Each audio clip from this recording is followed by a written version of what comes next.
ভারতের আসামের নুমালীগড় রিফাইনারি থেকে বাংলাদেশে 5,000 টন ডিজেল পাইপলাইনের মাধ্যমে আজ দেশে পৌঁছাবে বলে জানিয়েছে বাংলাদেশ পেট্রোলিয়াম কর্পোরেশন। জ্বালানি তেলের মজুদ স্বাভাবিক রাখা এবং দেশ জুড়ে নিরবিচ্ছিন্ন সরবরাহ নিশ্চিত করতে সরকার এই উদ্যোগ নিয়েছে। এদিকে তেলের সীমা নির্ধারণে সমস্যায় পড়ছেন পেট্রোল ও অকটেন প্রত্যাশী ছোট গাড়ি ও মোটরসাইকেল। ফুয়েল স্টেশনগুলোতে যানবাহনের দীর্ঘ অপেক্ষা।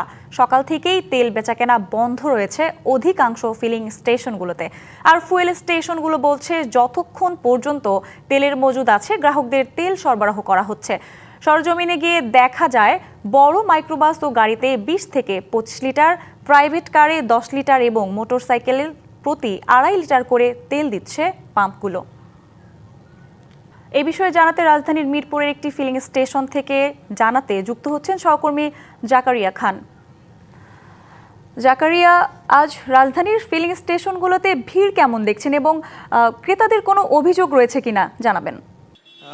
সঞ্চিতা, আমরা সকাল থেকে আসলে মহাখালী, তেজগাঁও, মিরপুর রোড এবং এই আশেপাশের এরিয়াগুলোর ফিলিং স্টেশনগুলো দেখছিলাম। তো আপনি যেমনটি দেখছেন যে এখানে এই মুহূর্তে আমি যে ফিলিং স্টেশনটিতে রয়েছি সেখানে তেল বেচাকেনা বন্ধ রয়েছে এবং যেটি অভিযোগ আমরা পেয়েছি যে গতকাল রাত থেকে এখানে মূলত তেল বেচাকেনা বন্ধ রয়েছে এবং এই যারা তেল নিতে আসছেন তারা বলছেন যে তাদেরকে বলা হয়েছিল যে আজকে সকাল থেকে তেল দেওয়া হবে, তবে এখানে এসে তারা দেখতে পেয়েছেন যে বলা হচ্ছে যে আবার দুপুরের পর দেওয়া হবে। তো এরকম কিছু অভিযোগ তারা দিচ্ছেন এবং যেই সব স্টেশনগুলোতে আসলে তেল দেওয়া হচ্ছিল সকাল থেকে সেই সব স্টেশনগুলোতেও কিন্তু দেখেছি এই বেলা বাড়ার সাথে সাথে, অর্থাৎ দিনের এই সময়টাতেই কিন্তু তেলের সরবরাহ শেষ হয়ে গেছে এবং অধিকাংশ ফিলিং স্টেশনগুলোই কিন্তু তেল বেচাকেনা এই মুহূর্তে বন্ধ করে দিয়েছেন। আমি একটু আপনাদের সাথে কথা বলানোর চেষ্টা করব এখানে যারা দীর্ঘক্ষণ লাইনে দাঁড়িয়ে রয়েছেন।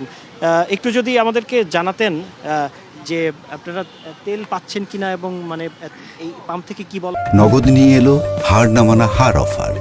সর্বনিম্ন 10,000 টাকা রেমিটেন্স নগদে পাঠালে থাকছে স্বর্ণের হার জেতার সুযোগ। তেল তো পাচ্ছি না, হচ্ছে কালকে রাত থেকেই ঘুরতেছি, তেল পাচ্ছি না। আর ওনারা বলতেছেন যে তেল নাকি 1টার পরে আসবে, আর কি দুপুর 1টার পরে। তো আসছে এখানে 1 ঘন্টার উপরে হয়ে গেছে দাঁড়ায় আছি।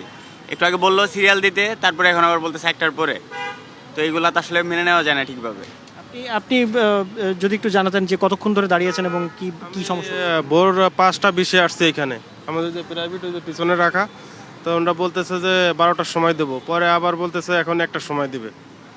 এই পর্যন্ত আমরা ওয়েট করতেছি। হ্যাঁ, শুনছিলেন সঞ্চিদা, আসলে ফিলিং স্টেশনগুলো থেকে আর কি তাদের যে অভিযোগগুলো রয়েছে গ্রাহকদের, সেই অভিযোগগুলো জানাচ্ছিলেন তারা। এবং ফিলিং স্টেশনের যারা রয়েছেন তারা বলছেন যে তাদের রিজার্ভ যতটুকু রয়েছে তারা তেল দেওয়ার চেষ্টা করছেন, তবে বেশি চাহিদা থাকায় আসলে তারা সবাইকে তেল দিতে পারছেন না।